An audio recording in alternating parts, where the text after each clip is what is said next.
Dhe për fund, themi që psikologët pra i këshillojnë vetëm ata njerëz të cilët ndjehen të lënduar apo të prekur që kanë kësi probleme. Cilat janë këshillat tua për ata persona që i bëjnë këto? E bën një njeri të ndjet i zhgënjur, i lënduar. Është shumë e vështirë sepse ata persona asnjëherë nuk vinë për me kërku ndihmë. Gjithmonë vinë viktimat për me kërku ndihmë dhe personat që lëndojnë ata përmes lëndimit të tjerëve shpesh ndjehen më të fortë.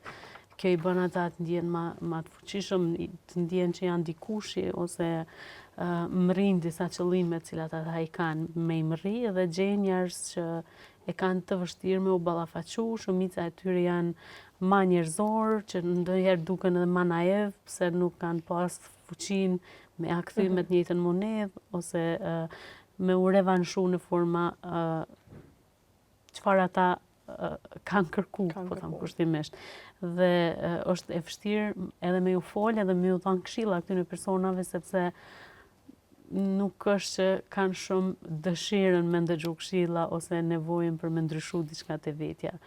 Por, çka është shumë e rëndësi, në fund të ditës, secili prej neve kur shkojmë, kur shkojmë me fjetë aty edhe kur vendosim kokën jashtë, e bëjmë një farë rikapitulimi të ditës tonë, çka kemi bo sot gjatë gjithë ditës, edhe krejt ajo çka kemi bo, qoftë e mirë apo e keqe, ka me mbet tek ne dhe në fund ditës secili prej nesh ka me ushqy me atë që ka bo gjatë ditës.